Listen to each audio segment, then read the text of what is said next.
She said it as if she'd actually thought the whole thing through.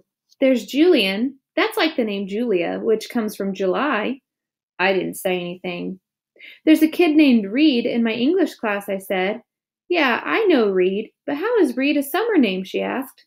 I don't know, I shrugged. I just picture like a reed of grass being a summer thing. Yeah, okay. She nodded, pulling out her notebook.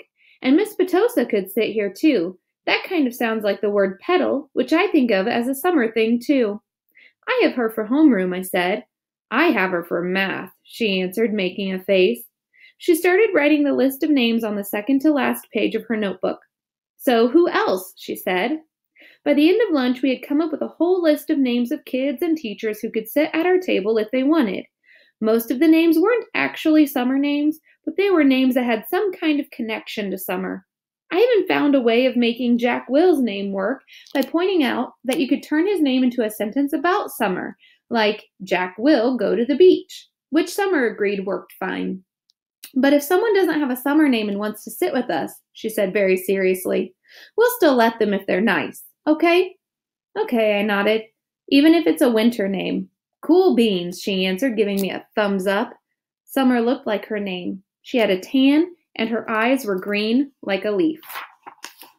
1 to 10. Mom always had this habit of asking me how something felt on a scale of 1 to 10. It started after I had my jaw surgery when I couldn't talk because my mouth was wired shut. They had taken a piece of bone from my hip bone to insert into my chin to make it look more normal, so I was hurting in a lot of different places. Mom would point to one of my bandages, and I would hold up my fingers to show her how much it was hurting. 1 meant a little bit, 10 meant so much. Then she would tell the doctor when he made his rounds what needed adjusting or things like that.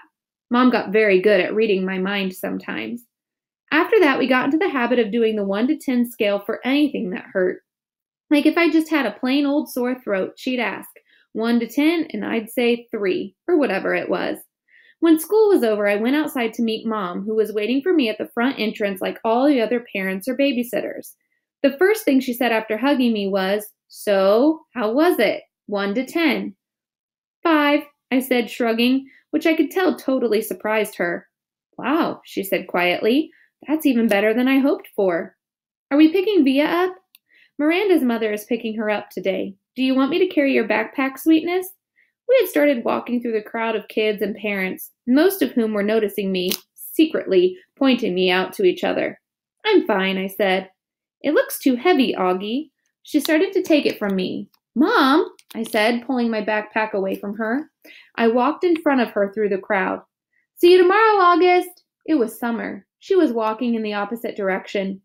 Bye, Summer, I said, waving at her. As soon as we crossed the street and were away from the crowd, Mom said, Who is that, Augie? Summer. Is she in your class? I have lots of classes. Is she in any of your classes? Mom said. I don't know. Mom waited for me to say something else, but I just didn't feel like talking. So it went okay, said Mom. I could tell she had a million questions she wanted to ask me. Everyone was nice? Did you like your teachers? Yeah. How about those kids you met last week? Were they nice? Fine. Jack hung out with me a lot. That's so great, sweetie. What about that boy, Julian? I thought about that Darth Sidious comment. By now it felt like that had happened 100 years ago. He was okay, I said. And the blonde girl, what was her name? Charlotte. Mom, I said everyone was nice already. Okay, Mom answered. I honestly don't know why I was kind of mad at Mom, but I was. We crossed Amesfort Avenue and she didn't say anything else until we turned onto our block. So, Mom said, how did you meet Summer if she wasn't in any of your classes? We sat together at lunch, I said. I had started kicking a rock between my feet like it was a soccer ball, chasing it back and forth across the sidewalk. She seems very nice. Yeah, she is. She's very pretty, Mom said. Yeah, I know, I answered. We're kind of like Beauty and the Beast. I didn't wait to see Mom's reaction. I just started running down the sidewalk after the rock, which I had kicked as hard as I could in front of me.